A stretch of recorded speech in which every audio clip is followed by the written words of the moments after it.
Welcome, everyone, to another one of these Ask Tylers.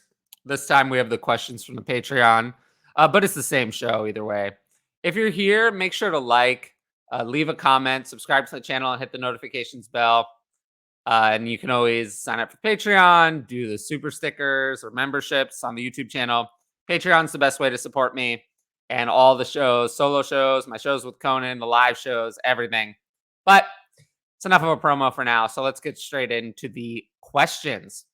First one from No Skill. I think he has plenty of skill, to be honest. What would you consider good and justifiable reasons for leaving a dynasty league? And then there's a part two, but we'll do this one first. For me, if there's too much collusion, a lot of cheating, bad owners, obviously that's a good reason to leave. Or if you're just not having fun at the end of the day, it's supposed to be fun. It's supposed to be a fun hobby. If you're not enjoying it, you don't have to stay. Just because it's a dynasty league doesn't mean you have to stay. A good commissioner will be able to replace you. You shouldn't feel guilty for leaving. Do what's best for you. But obviously, collusion and cheating is usually the main reason why I would say people leave, other than just not enjoying it. Are there other methods of building a good team when trade partners are scarce? So I think this touches on one of the other reasons why people leave. That's not active. People don't want to play in an inactive league. Yes, you can build a good team through the draft. Trading helps, but there's going to be winners and losers whether they're trading or not. Make good draft picks when trade partners are scarce, though. You got to make sure that you take that into account. Maybe you don't want to draft 7 quarterbacks in that super flex league. Maybe you can set up your team a little bit more on roster construction, but I would still recommend going for value because that's going to help you win over time. And very few dynasty leagues have no trades. Most people who play dynasty want to trade. Why would you play dynasty if you don't want to trade? What's the point? So I would say, same way I would build a team, but maybe look at roster construction a little bit more. Next question. For more unique league scoring settings, points per carry, points per completion, what's the point value threshold where you start changing your values? Well, that's a little situational. For tight end premium, I would say, anything other than 1.75, if we get to 2.5, then I might start changing my values a little bit. Points per carry, then I'll bump up the running backs who get a lot of carries, your Nick Chubb, Saquon Barkley, get a little bit of a value boost, but I wouldn't go crazy. It depends. Usually extreme settings are the ones where I start changing the values a lot. How many more years of elite production do you expect from Kittle? Feels like a risky player to hold in Dynasty right now. Yeah, George Kittle is someone I'm definitely concerned about. Last year, he had 11 touchdowns. He'd never had more than 6 in any other season. He only had 86 targets last year, 60 receptions, a career low in receptions per game, yards per game outside of his rookie season. I'm concerned. If Trey Lance goes in, the passing volume is going to go down, not up. Brandon Ayuk, I think, is heading into his prime at 25 years old. He could take a step forward. Deebo Samuel is younger than George Kittle. I don't really expect Deebo Samuel to take a step back, maybe in fantasy production, but not in real life. George Kittle could be the one who loses out. I mean, they have Christian McCaffrey now to take some more short area targets away from Kittle, and they'll have Christian McCaffrey the whole year, so you can plan on him being there. George Kittle is someone who terrifies me, and he's a must-sell player I'm not acquiring. No interest in George Kittle at all in Dynasty. He's probably the player I have ranked of all players in all of Dynasty. He's probably the one where I have him ranked most lower than his ADP, outside of way down there, irrelevant players. Of the relevant players, in one quarterback, just for an example, one quarterback, regular settings, he's DLF 47th overall. I have him 75th. More than 2 rounds later. I'm not interested. Who are Tyler's ride or die players this season? Well, I'm working on my redraft ranks. They have not been posted to the Patreon yet. The Patreon will be the first to see it. Twitter's probably not going to see anything on that until August 15th. Everyone else, Patreon will get it July 1st. It will come out July 1st. Players in those rankings that I have way higher than consensus. Treylon Burks, I have right now wide receiver 26 in redraft, way higher. Who else am I all in on? Jackson Smith and Jigba. I'm in on him making a year one impact. I have him well above his redraft ADP. Let's see. Let's see. Those are two of the main ones. Jahmyr Gibbs, I expect to make a year one impact. I have him running back 12 or 13, depending on the format. So he's a player I'd say I'm pretty all in on, ride or die for this year. You know, I always associate myself with George Pickens and Jahan Dotson, but I don't actually have them ranked that high. They're more of a dynasty players. I think are going to take a step forward, and then year 3 would be like the big boom. But I'm going to like them in dynasty because they're going to take a step forward this year and gain some value because they're so young. But I'm not sure I would say they're ride or die for redraft. Quentin Johnston and Jordan Addison, more Quentin Johnston because I think consensus likes him less. I like him more. But yeah, those are a few. I don't think I can say like Jamar Chase is a ride or die player. Everyone likes him. But yeah, there's a couple right there.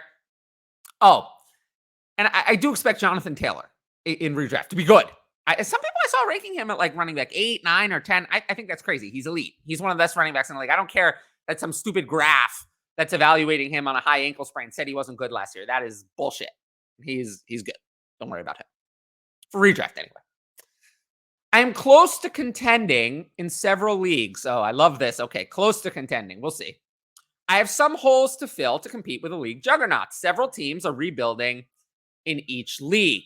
Do I go all in and trade future first for top 30 players or sell to do some short-term rebuilding? Most of my teams are cut and dry for which way to go, but those gray area teams are the most complex. Okay, generally, if we have a bunch of really old players, I usually like to not take the risk, sell the old players, build around my young core. I usually don't like trading future first for top 30 players. I've seen a lot of people saying, oh, whoa, I'll trade a late 2024 first for Amari Cooper. And then, well, then it doesn't go so well. The first is top half, a disaster occurs. I just don't do that. So typically, if I'm trading away my future first, it's usually for a high-end quarterback in Superflex as part of a deal to get like Justin Jefferson. Very, very high-end player that I'm acquiring that's like, okay, I gave up something, but I got something really good.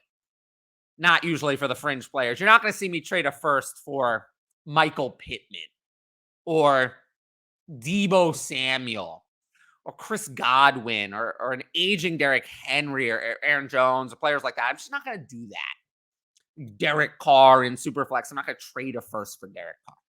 So I would generally lean against trading the first away. At what you do with the rest of the roster, that depends. Peanut Butter Jelly Time. I always like this username. Do you think that Cincinnati wide receiver Andre Yoshivash, which I always find very hard to pronounce, but I think that's how you do it, is worth picking up as a late round stash in a 1 QB PPR 12 team league? I mean, yes, but there are some leagues I've seen where it's deep enough that he remains on waivers. I have him 58th overall in the 1 QB format. I'm not running to pick him up. Cincinnati, I think they're going to go into the season with Chase, Higgins, and Boyd. And if they all stay healthy, Yoshivash and 4th round pick Charlie Jones are not even going to get on the field. They're not going to play. So it's tough to draft a wide receiver who has no path to playing time without an injury. No injury means no playing time. And that just means that if he gets no playing time, he'll be on waivers next year. So it's tough. Not my favorite late round stash. I don't hate it, but it's not my favorite. So I think that's my answer. If DeAndre Hopkins goes to the Texans, he still hasn't signed as we're recording this. Would it move Stroud over Richardson or Young? How about in 6-point passing touchdowns? I don't have Stroud that close to Richardson or Young. I have Richardson and Young very close. I have Young slightly ahead, actually, against most people. Young is a perfect prospect. He's a Trevor Lawrence level prospect, except the height. The height is bad, but everything else, he's elite. He's on that level. Stroud is not. He's not. So in any way. So I worry about the Texas organization. An aging DeAndre Hopkins signing there is not going to wildly change my dynasty outlook. It would help. It would help. It might move him up like a spot or two overall. Maybe. Looking at the rankings, it might not. So the answer to this question is just no. It's no. How do you value picks? Oh, I love this one. How do you value picks that are 3 years out in trades, currently 2026, Or put another way, I like this another way. If 2024 is the baseline, 100%, what is a 2026 pick comparatively in relative value? Here's the answer to this. So I find 2026 picks tough to value. I believe that leagues would be better off if you did not let people trade them. You have 2024 and 2025 available, and then whenever you roll over to the next offseason, then 2026 becomes available. And have it starting in, January, February 2026 is available. When you roll over the league, you get that third year. And then I like having 3 years of picks to trade during the early offseason. It allows for some more moves. But I do not think that 2026 picks should be available now. That's just my opinion. I prefer to play without that. Now, let's say that they are, though. You're in a league where they are. Fair enough. I would say that a first degrades less. A first, I'm very careful ever trading away because you have no idea what a future first back there 3 years from now is going to be worth. And then it's still going to carry value. You can still trade it. So a first, I would say next year's first. So 2025 is worth maybe 90, 85% of what 2024 first. 2026, maybe 70, 75%. The later picks, though, I'm more willing to trade those. If it's getting me a player I want, second round pick, I'd say maybe 60% 2026, 80% 2025. Third round picks even less, maybe like 70% and like 50%. But those percentages are higher for me than most. There's a reason I often have a lot of these future picks, but I would just prefer if 2026 was not included yet. That would be my preference.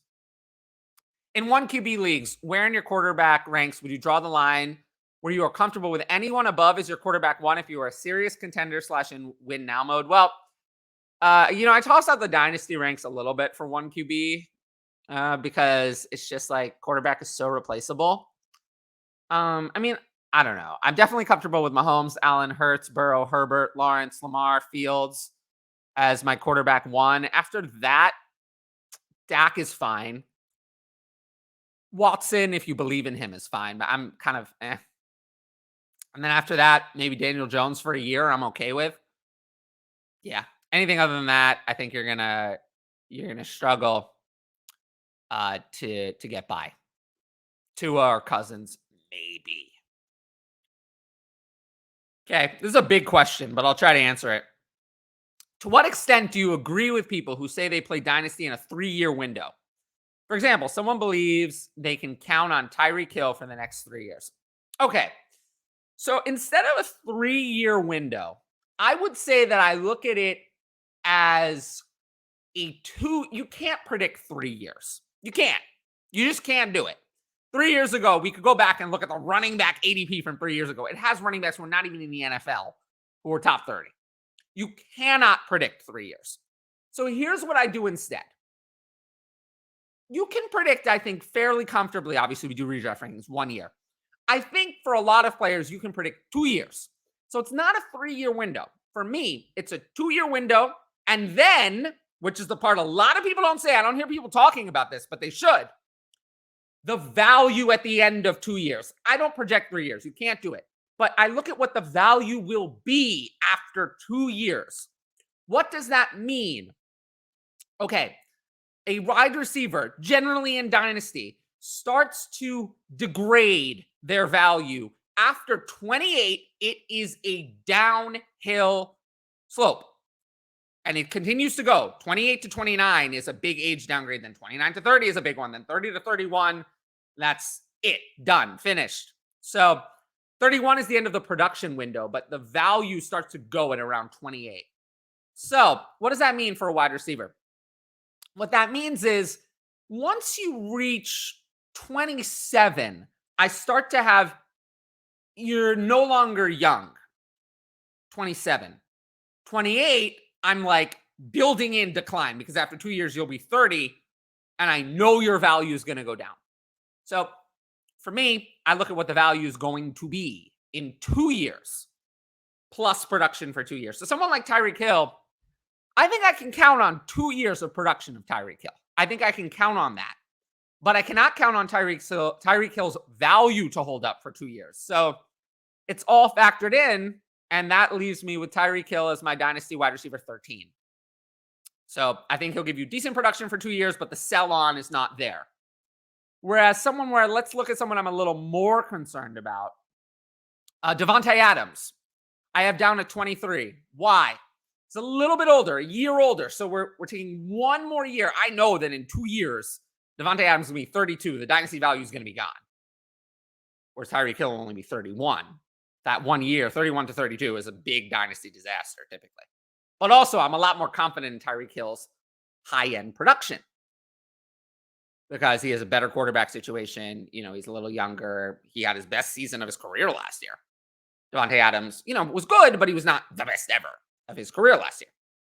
So I would say 2 years and then look at the value after 2 years because you cannot project more than 2 years. So yeah, this is just more about that question. So yeah, I would say I'm pretty ageist, but I'm value-based. And then this is kind of the same thing. It's because AJ Brown, after 2 years, will be 26 this summer. So he'll be 28. You will still be able to sell AJ Brown, maybe not to me, but to someone who believes that AJ Brown at 28 is still a high-end dynasty asset. In 2 years, Tyreek Hill will not be a high-end dynasty asset. 31-year-old Tyreek Hill will not be a high-end dynasty asset for almost anyone.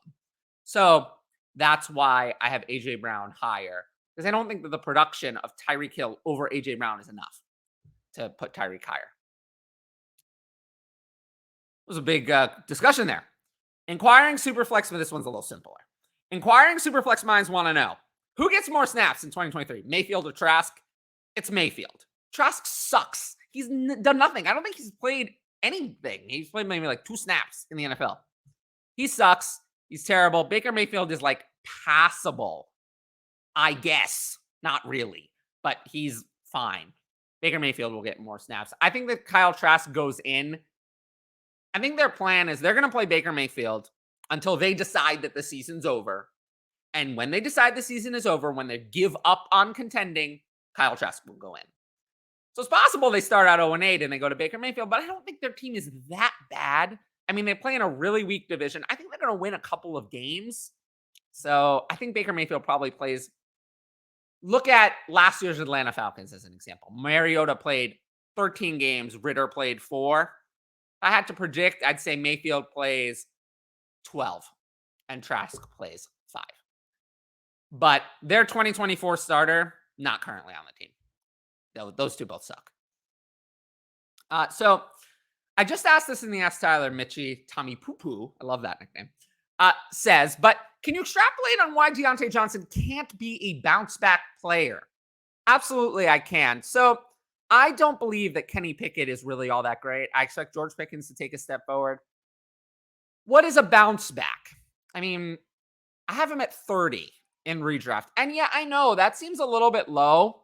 I have Pickens actually a couple spots lower at 32 or 33, depending on PPR or half. I have Deontay Johnson at 30. Yeah, I get it. I just don't see the upside. I don't think Deontay Johnson is going to be in the top 15. I think he could be really bad again. And I'm concerned that last year he had 147 targets in 17 games. I would predict that he has less, not more. So if he has less, how much better is he really going to be? Like, he wasn't super efficient last year, and he never has been in his career. I don't know. I mean, could he be better? Yes. I just think the upside's capped. I don't think he's going to be a wide receiver 1. I think at best he's like mid 2. And at worst, George Pickens takes over. Pat Freiermuth reasserts himself, and they run the ball more, and it's even worse. So I just don't see him as a big bounce back.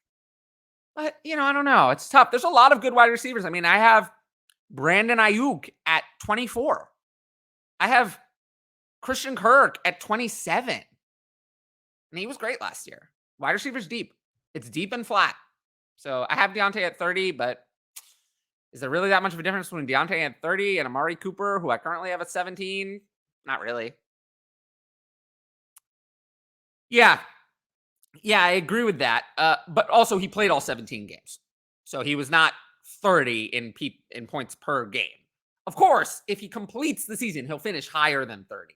But he can get injured too. I mean, anyone can. I would just say that I'm not really in on him. No. And then another question about the Steelers: has Muth already hit his ceiling? Oh, definitely not. Is he a hold? Absolutely. He's a big hold to a buy to me. I'm very in on Pat Freiermuth.